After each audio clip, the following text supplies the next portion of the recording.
Asdiqa, salam alaikum, bonjour ou bonsoir les amis. J'espère que vous allez bien partout où vous vous trouvez. En tout cas, c'est ce que je vous souhaite et surtout pour le meilleur des cas. Bienvenue sur votre chaîne Bled Maghribia qui attend comme toujours vos encouragements en la partageant autour de vous, auprès de vos connaissances, auprès de vos proches.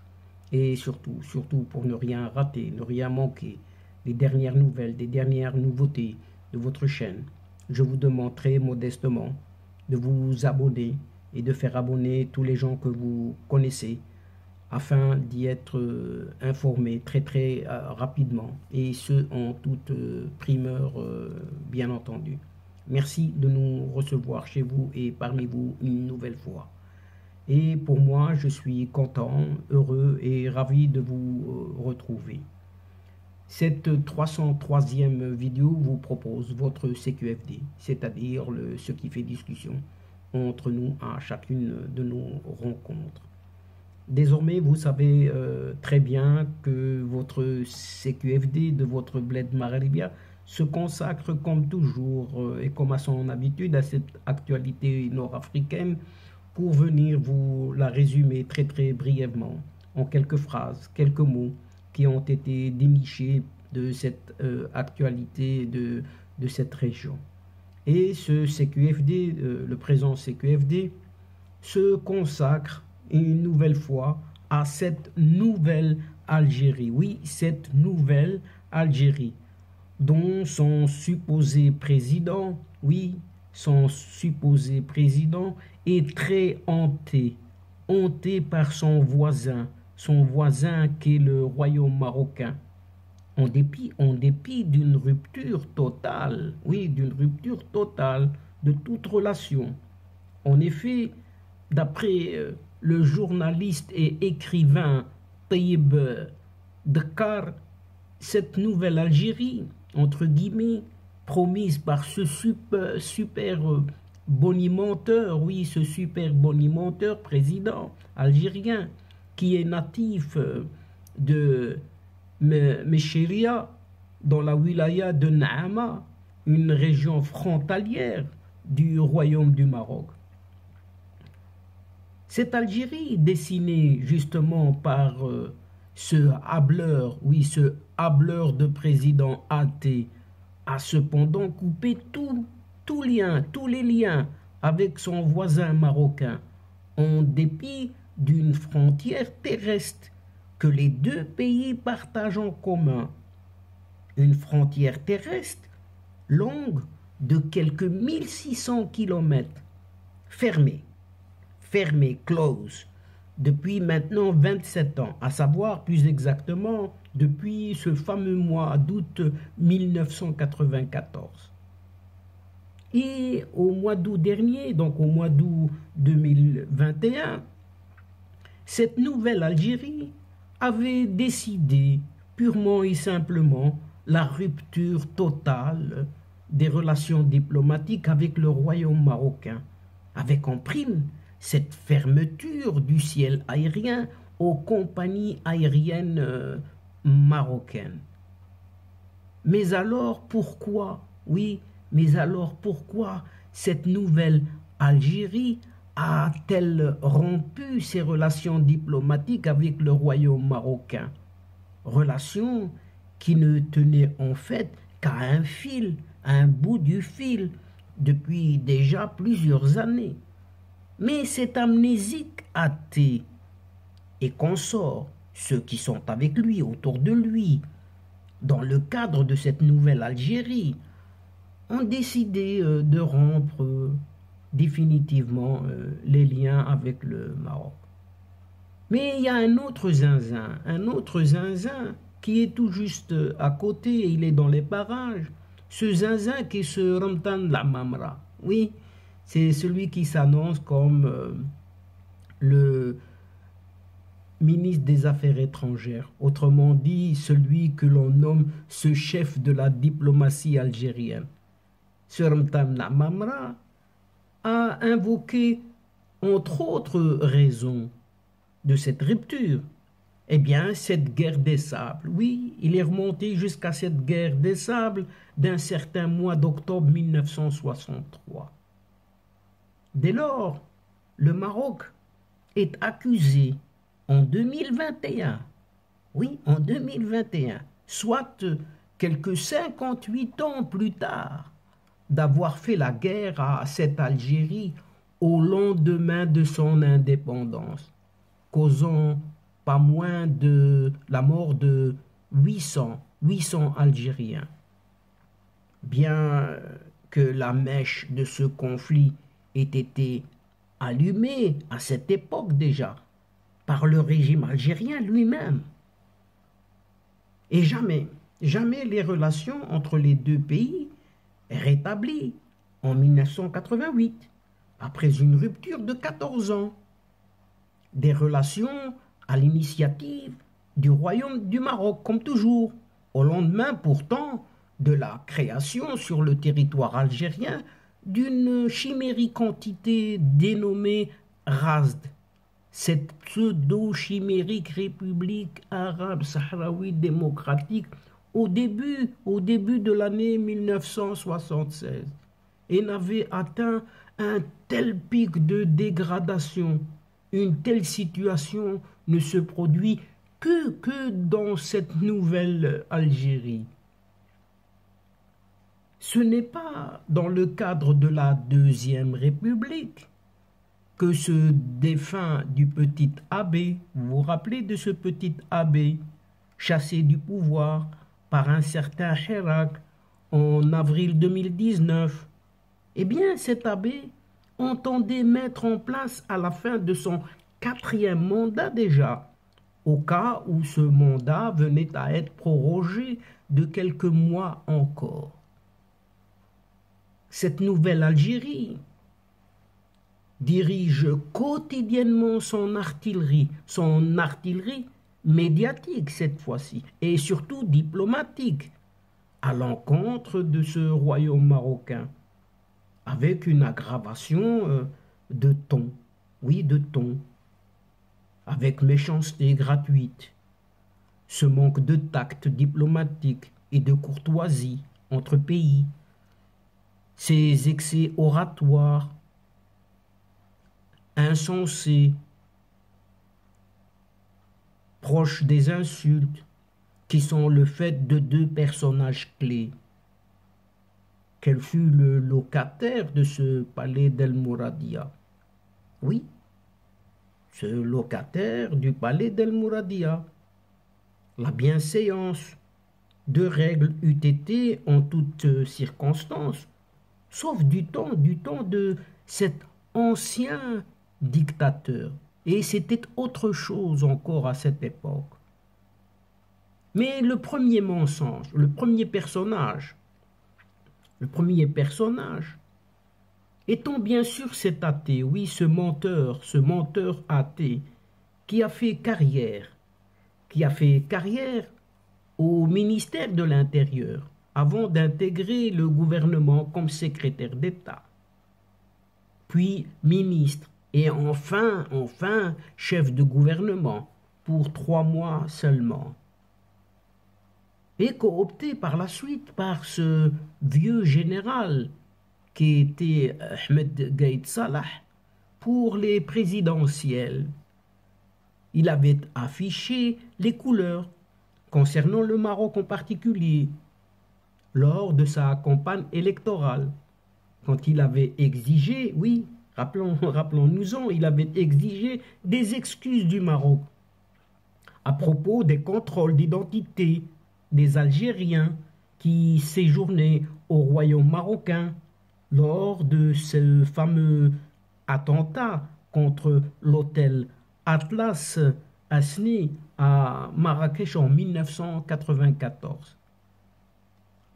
Et comme ancien membre du comité central du FLN, donc ce Front de Libération Nationale, et ancien membre du Sérail, cet athée n'avait pas dit un mot à propos de l'expulsion arbitraire, inhumaine, injuste et atroce de quelques 45 000 familles marocaines emmenées dans des camions manu militari de nuit à la frontière algéro-marocaine, alors que leur zaïm, oui, leur zaïm algérien, ce grand dictateur, Mohamed Ben Brahim, Boukhrouba, alias Houari Boumediene, faisait dans un grand fracas médiatique la promotion du Maghreb, des peuples qui lui tenaient tant à cœur.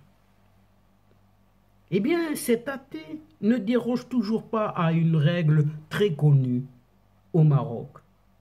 Les dirigeants algériens, originaires de l'Ouest, redoutant qu'on les taxe de pro-marocains. Oui, ces Algériens de l'Ouest, ils redoutent qu'on les taxe de pro-marocains et qui manifestent une hostilité outrancière à l'égard du royaume marocain.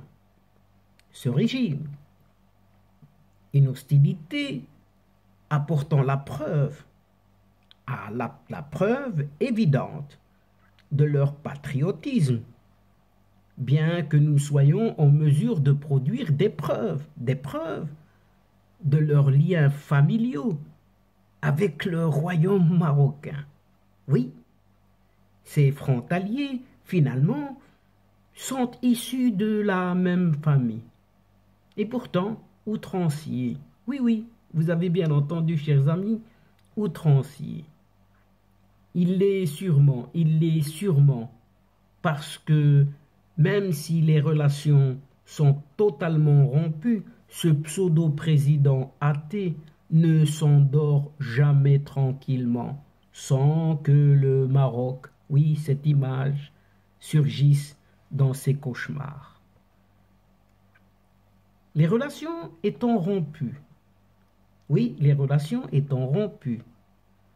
et cet athée n'arrête pourtant pas d'invoquer et d'évoquer le Maroc de manière continue, en boucle, et bien que ce pays, ce Maroc, ignore royalement ses discours d'ingérence et de provocation. Des fois, il s'en prend même aux investisseurs, aux pauvres investisseurs étrangers qui choisissent des pays voisins au détriment et au lieu de son Algérie, considérant tous ces pays voisins où sévit une soi-disant misère, y compris le Maroc, comme si la pomme de terre, les lentilles, l'eau potable au robinet, le lait, la semoule, l'huile, les sardines manquaient sur les étals marocains. À se rouler par terre, n'est-ce pas, chers amis, si ce n'est d'en rire. Mais la véritable misère, la véritable misère est bel et bien de l'autre côté de la frontière, monsieur le président bonimenteur. Les diplomates étrangers en poste à Rabat, y compris les consuls algériens, doivent constater quotidiennement cette abondance de ces produits et autres bienfaits dans le royaume marocain, pendant et à longueur de toute l'année et toute saison. Mais à se comparer tout le temps au royaume marocain, oui, vous êtes en train de gratifier tout le peuple maghrébin. Mais cet illégitime président algérien semble habité par la haine de son voisin marocain, uniquement la haine de son voisin marocain, parce que même si des journalistes algériens l'interrogent sur le nombre élevé des détenus d'opinion en Algérie, notamment des journalistes, un peu plus de 250 d'entre eux tout de même, eh bien, ce chef de l'État menteur, qu'il est supposé être, vise toujours le Maroc, où il aurait recensé, selon lui, on ne sait comment, Par ailleurs, seulement 5 journaux, oui, 5 journaux. Mais entre nous, il oublie 731 entreprises de presse, dont 284 journaux en support papier et 447 électroniques, selon un rapport du document de référence, ce fameux CNP, à savoir la classification nationale professionnelle, un rapport daté de 2017. Et s'il est évoqué tous les jours par ses adversaires, c'est sûrement en raison de ses performances politiques, diplomatiques, agricoles, économiques, sociales, etc. Bien que ce Maroc n'accorde aucun intérêt à ces diatribes quotidiennes. Ce même Maroc, oui, ce même Maroc, ne réagit même plus, oui, ne réagit même plus, comme le dirait certainement le ministre des Affaires étrangères marocain, ce Nasser Bourita. Tellement il y a de l'excès de l'autre côté, à savoir de cette Algérie, côté de la frontière. Il y a de l'excès. Le second personnage, cette fois-ci le second personnage de ce pays, de cette Algérie nouvelle, qui détient le haut du pavé, n'est autre que ce vieillard puant de Saïd Chengueriha, qui s'est éclipsé ces derniers temps vers on ne sait quelle cachette de ses prédilections. Sa revue, lui il a une revue, sa revue de son armée, El Jish, qu'un de nos confrères marocains a surnommé la Pravda. La Pravda, c'est ce fameux journal soviétique. Mais la Pravda de l'Algérie, El Jish, c'est la Pravda de l'Algérie, à juste titre, a complètement changé de ton, constitué de cet athée de ce dégoulinant justement Saïd Chengueriha au pouvoir. Quelles que soient les circonstances, oui, quelles que soient les circonstances, cette revue El Jish, donc cette revue de l'armée, ne s'est guère et depuis toujours gardé d'utiliser ce langage belliqueux à l'égard du royaume du Maroc, jusqu'à l'arrivée de ce pion Saïd Chengueriha à sa tête, bien évidemment. Et cette revue ne s'adresse pas uniquement aux militaires, non, ne s'adresse pas uniquement aux militaires, mais elle traite généralement de sa propre coopération, soi-disant internationale, dans le ressort qui la concerne peut-être, et souvent dans le cadre mélangeant à la fois les armes et le politique, en tout cas en dehors de tous les domaines de sa compétence, si elle en possède au moins une de ses compétences. Et cette nouvelle stratégie, oui, cette nouvelle stratégie qui s'accommode avec le tempérament de ce nouveau vieillard promu chef des armées et qui tient au point de mire le royaume marocain pour un ennemi. Et toute cette haine, oui, toute cette haine, ne date pas d'aujourd'hui, non, puisqu'elle remonte depuis qu'il était en fonction à Tindouf, au Sahara oriental, et qu'il avait sous sa coupe son fameux bombin polysarien. Oui, il l'avait sous sa coupe. Donc une toute autre stratégie qui s'oppose à celle qui devrait être celle d'une armée simplement, qui n'interfère pas du tout dans le champ politique, un champ politique qui reste normalement du ressort du pouvoir civil seulement, mais avec en prime chacune de ces apparitions des éditoriaux diffamatoires et calomnieux, offensant un Maroc qui n'a cure de toutes ces interférences, et plus spécialement sur la question du Sahara marocain. Sachant aussi, chers amis, pour conclure cette séquence, que cette revue El Jish déborde, oui, déborde très souvent, pour ne pas dire tout le temps, de sujets extramilitaires qui n'ont rien à voir avec l'armée, écrits de surcroît dans une langue que même les gens qui écrivent est très complexe pour eux. Oui, une langue qui leur est très complexe, qu'ils ne comprennent pas.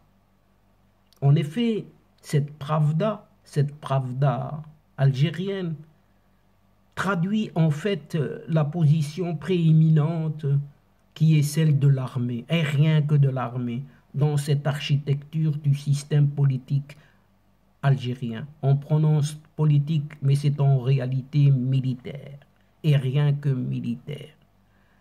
Cette nouvelle Algérie, en fait, est plus que certainement cette Algérie de la junte militaire, et rien d'autre, oui, rien d'autre.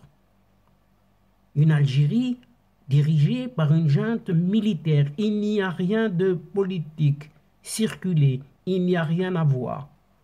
Mais alors, que peuvent penser ces pauvres citoyens et citoyennes, algériens, algériennes, de cette situation qui leur est tombée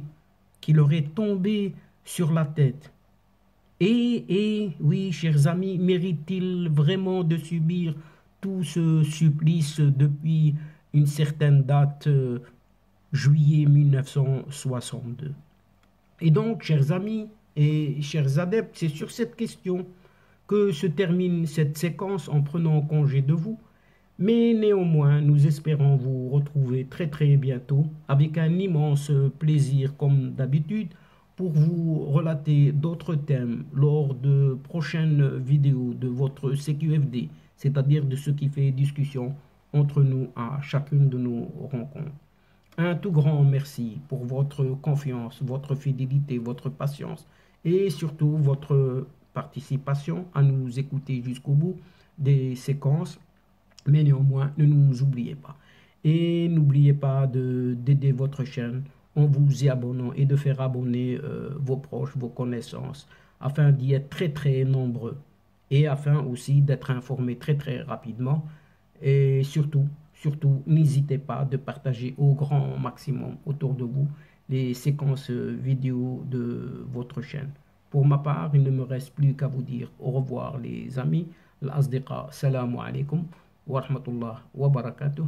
À la prochaine fois et à bientôt. Ila liqa fi hissa ukhra, inshallah. Ma'a salama.